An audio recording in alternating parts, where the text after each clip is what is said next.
Talk About It, a podcast exploring the opioid epidemic. Brought to you by The Cause.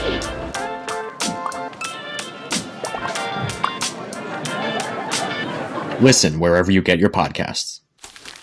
Hello, world. My name is Jacob Don, and you are listening to Talk About It, a show that dives deep into the opioid epidemic to uncover stories of hope and resilience. Today, I'm joined by Dan Rigby, a former wrestling coach and the creator of the Win the Day Planner, who will be taking us through the connection between sports, athletics, and health.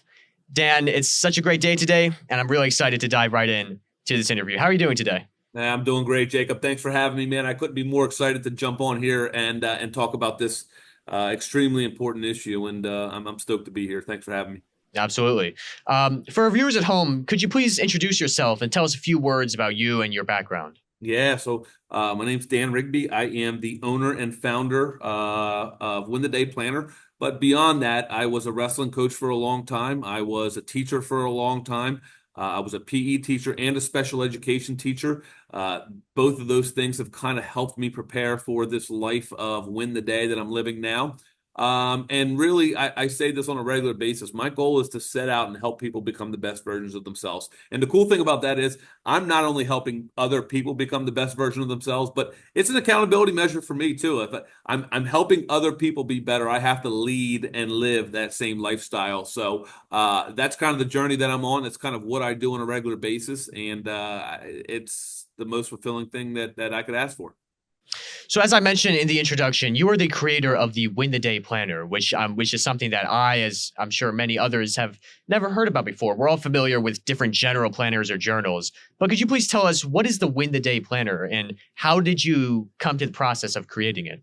Yeah, so I mean, in a nutshell, what happened was I was working with a group of athletes, and what I learned is that they always said the right things, but they didn't always do the right things. This was shortly after the pandemic, and I kind of looked back and did some reflection. I said, well, what helped you get through some difficult times of the pandemic? And I quickly realized that I got really big into planning and journaling because I knew that I had to be there for other people, and I couldn't be there for other people if I wasn't there for myself first. And what I learned during that journey was when I was journaling and using some sort of planning method, the accountability factor went up, and my discipline went up, and all these things started falling into place better. So I said, what if I created a planner specifically for student athletes?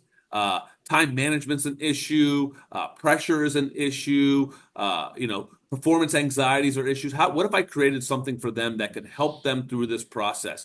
Things that I knew were really important, like limiting screen time, like making sure when we have good sleep patterns and habits, making sure we're staying hydrated, taking note of what we're putting in our body that's fueling us. Is it serving us? Setting goals for, big macro goals, but also micro goals for here and now, because what we know about students today is that they're not great at the big picture. They need little small chunks and little small benchmarks to get them to those big goals. And so I created this specifically for them to help them become more accountable, but also kind of take away some of that overwhelming pressure that I have to have it all figured out now. And the answer is I don't have to have it all figured out now. I have to just figure it out today. And if I win today, and then I wake up tomorrow morning and I win that day, before you know it, we're stacking all these great days together. And that's the recipe for anything that we want to accomplish. That's great. So, we have a planner specifically for student athletes, but now we have one for non-athletes, students who just need a little bit of help with time management, maybe some mindfulness strategies. Maybe you're in the band, maybe you're in the play. Maybe you're just a student who could use a little bit of accountability. And so that's kind of the journey that we've been on. And that's kind of the inspiration behind this.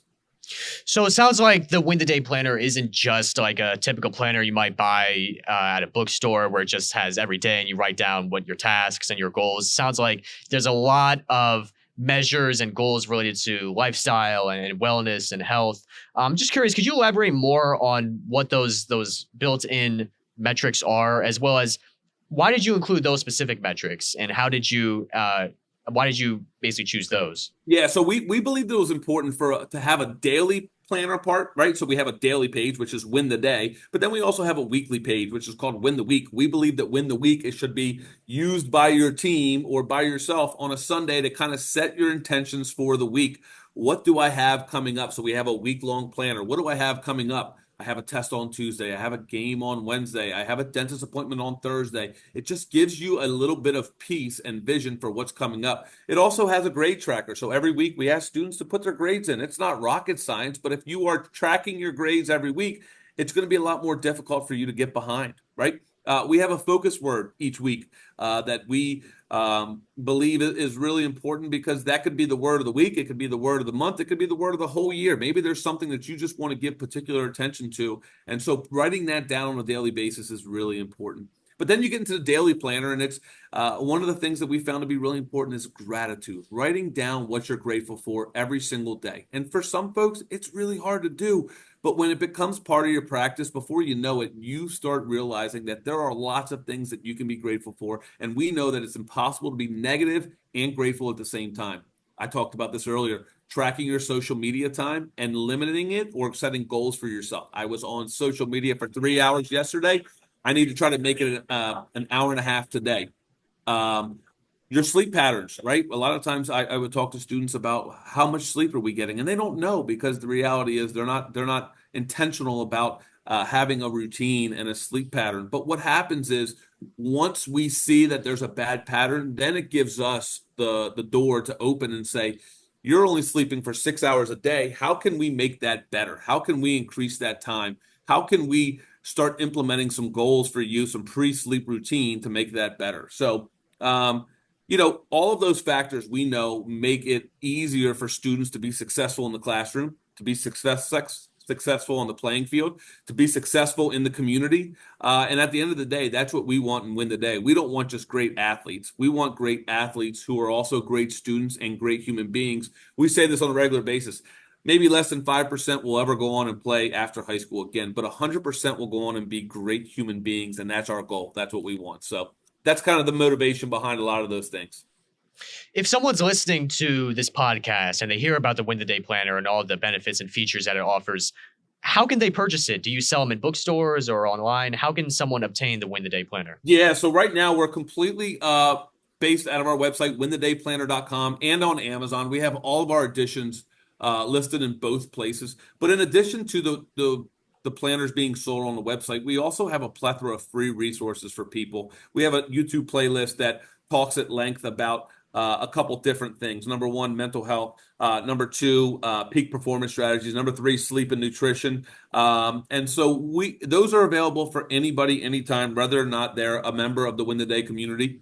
And we also have a variety of worksheets that are available for teams that can go on and print off these free PDFs about goal setting, or about controlling the controllables, or about a variety of different things. And those are all free resources that we believe, even if you're not a member of our community or a buyer from us, we want to make sure that people have that available and kind of keep in contact. I see. Now, of course, this podcast, Talk About It, focuses on opioids and in prevention in general. And I believe the Win the Day Planner does have some sections regarding certain substances and prevention strategies. Is that correct? Correct. Yeah. So this year, and it's specific to Delaware a little bit this year, but we're starting to add it kind of universally. But this year we added 9 pages that are just really basic statistics about substance misuse in general, but certainly with some opioids as well. We're talking about, any kind of opioid over-the-counter medication, but also fentanyl and things of that nature. And we're doing it from a lens of, athletic performance. How do these things hinder athletic performance? And also, big picture, obviously, addiction. But we believe one of the things that's really important is to really connect with our athletes. The scare tactic generation, we believe, is kind of a thing of the past a little bit. We need to make sure that these athletes know why these things are harmful and why these things are so dangerous, rather than just scaring them into kind of submission, if you will. So that's kind of our mission right now. In your role as a former coach and with working with athletes and young people in general, are there any concerning trends or things that you have noticed regarding athletes and substances that have kind of inspired the content of prevention in your Win the Day Planner? Jacob, when you think about this, and this is not to make an excuse, but when you think about things 20 years ago, or 25 years ago, the things that student athletes were experimenting with were, alcohol, which is certainly a terrible thing, maybe some tobacco, maybe some marijuana. But the things that they're experimenting with today could have some really detrimental and life altering consequences. And I think the other part that's really scary to me is that the information that is being fed to our students and our athletes is not always the most truthful.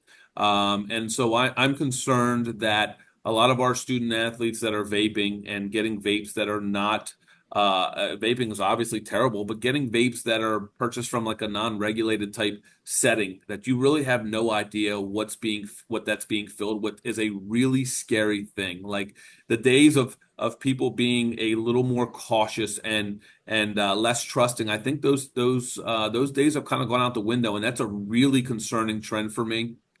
Especially with the plethora and just the basic amount of shops that are selling vapes that are probably not regulated, not approved, and the things that are being put in these, it's really, really scary to me. I don't know a lot of kids that necessarily would just take fentanyl to take fentanyl, but they're getting it in so many different places. That's really alarming to me. Taking candy from friends, taking candy from friends 25 years ago is very different than taking candy from a friend today because you don't really know what you're taking. And that's scary for me. And then the second thing I would say is with this, and I don't know if this is unique to this generation or not, but we've kind of made it, a lot of people have made it uncool to be the person who does the right thing. And that's really worrisome to me is no longer is it cool to be the person who tries to do the right thing all the time and to follow the rules and to be a good upstanding citizen. And somehow we have to get back to that because that spirals out of control pretty quickly in our schools and in our communities. We need to make it cool again to be a really good human being. Definitely. Now, I'm curious. Obviously, you've done a lot of work with athletes in particular, those who play sports. There are obviously many types of students. There are those who are more focused on just academics, others who also integrate sports. When it comes to student athletes, though, those in football, basketball, baseball, etc., is there something about their regimen or their training or their general focus on sports that introduces some unique risks when it comes to substance use? Yeah, and I think one thing in particular is time and time again, and I see this now that I've coached for a long time, and now that we're even working with students, we've only been around for a couple years, but we're starting to get some of these stories, and I think it really turns into this. We are really encouraging our athletes and our teams to build identity outside of sport, meaning I'm Dan, the really great human being who also happens to play football. Because if I allow my identity to be completely formulated based on my performance on the football field, at some point football will be gone, and what takes its place? And so we've all heard stories of the kid who it was a football star, and then all of a sudden football's gone, and what happens? Well, they turn to substance misuse.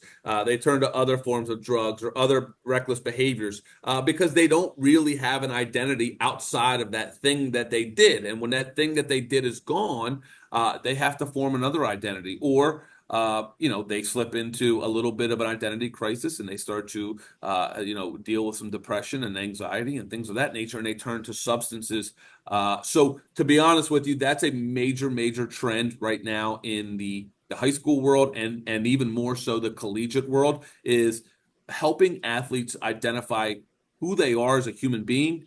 It's athlete first, sport second. And I think that's a really important thing that we have to really drive home to our athletes, no matter the level. You're a person first. It's Dan who plays football, not Dan the football player, if that makes sense.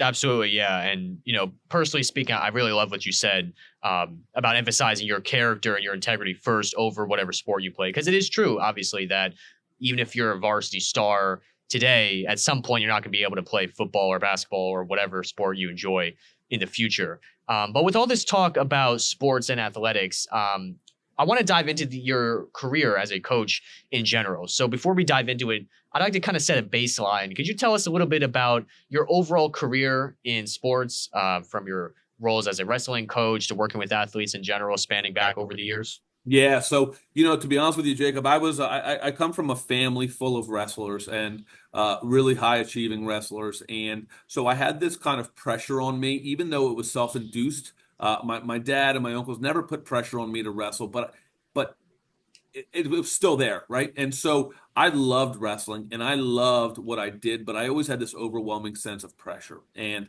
my performance never got to where I think it should have, mainly because I allowed that to stop me. I allowed external things to really hinder what I was capable of. And so I immediately got into coaching because I wanted to be able to help athletes not go through that, right? I wanted them to be able to explore and enjoy the sport that they love without that undue sense of stress and pressure. So I started coaching as a freshman in college at the University of Delaware. I was an assistant coach there for 4 years. I moved back to like the Camden, Dover area, and I was an assistant coach for 1 year. And then at 22 years old, I got hired at Milford High School as the wrestling coach there, and I took over for a guy who was a legend. And my first couple of years were rough, to be honest with you. But then we kind of I knew what I was doing was right. We kind of started to figure it out. After we won our second one, I got hired at my alma mater, which was a bigger school with a little bit more potential. And we ended up doing some really great things there, too. My last 6 years in coaching, we were in the state finals 4 times, winning once. And then I stepped away because I felt like I had more to give. And I felt like my calling was something a little bit greater. I just didn't really know what it was at the time. And now I know what it is. But my passion has always been helping people recognize and realize their goals, whether that's in the classroom or whether I was on the wrestling mat. It's always been a passion of mine. And so to be able to take what I did as a coach and transfer it directly into what I'm doing for Win the Day was really just kind of a seamless and natural process, if that makes sense. Throughout your several years of coaching, working with thousands of athletes, whether it's as a coach or personally as a wrestler or personally just as someone who enjoys sports, is there a specific event or person or story that has really touched your heart and has perhaps played a role in your construction of the Win the Day planner? Yeah, I mean, I could go through a bunch, but one in particular, and I tell the story when we go to schools and we do some prevention work. I had a young man who was a 3-sport athlete at my school, and he looked like a model. I mean, he was a really handsome young man. He looked carved out of stone, and everybody loved him. And he was living a life that was very different when he got home, and he was dealing with some mental health things, and none of us knew. And one day he called me and said, "Hey, coach, I gotta talk to you." I said, "What's that, buddy?" He said, "I got some addiction issues." And initially I thought maybe, maybe he was experimenting with some stuff or whatever. And he's like, "No, I'm in, man. I got some really bad stuff going on right now." And I immediately tried to get help, and he didn't know where to turn. And I'm so thankful that he could turn to me because he knew that he could trust me. And he knew that I wasn't going to judge, and he knew that I was going to be the person who could try to help him through it. And we know this a lot of times when people are on this journey of recovery. It's not always a linear pattern up, man. It's always, sometimes it's up, sometimes it's down, and that's the tough part. And so about a year and a half after he kind of went on this recovery journey, he kind of relapsed. He kind of lost his identity, and luckily, his mom found him unresponsive, but luckily she found him and was able to resuscitate him with Narcan at the time. And I look back at that and I'm like, we're so lucky that we were able to number one, learn that this young man was dealing with this. But number two, we were lucky to know that we could have open conversations with mom, and that mom was well aware that what her son was dealing with. And so she had this medication to be able to resuscitate him on her person. And if she didn't, I mean, he might not be here today. So I think about that frequently. And if he walked through the door, you would think he's a model. He's a 3-sport all-state athlete. And it just shows that this doesn't discriminate. It doesn't care about your socioeconomic background. It doesn't care about your race or your gender or your sexuality or your success or not. Like, this is something that everybody can deal with, and we need to make sure that we're having those conversations in those spaces for people to be able to get the help that they need when they need it. Dan, you've given us a lot of insight into the relationship between athletics and sports and prevention and wellness. I'd like to conclude this interview with one final question. Drawing back on your experience with athletes, as well as your building of the Win the Day planner and all the knowledge about athletics and sports and wellness and health that you've accumulated, I'd like to ask you, in your personal belief, what needs to be done to curb substance use, including among the opioid epidemic, as well as instill positive practices of wellness and health in all people, but especially athletes? Yeah. So, we talk about this at the school level all the time. And sometimes we talk about it with vaping, and sometimes we talk about it with THC, and sometimes we talk about it with opioids. I think you can't, there's no magic wand, right? But if I had a magic wand, I would say it's an all-encompassing upstream approach where you really focus on positive habits and routines as early as you can. I think limiting screen time is a big factor. I think sleep is obviously a big factor. We have to make sure that our young adults are limiting their screen time and getting good sleep patterns.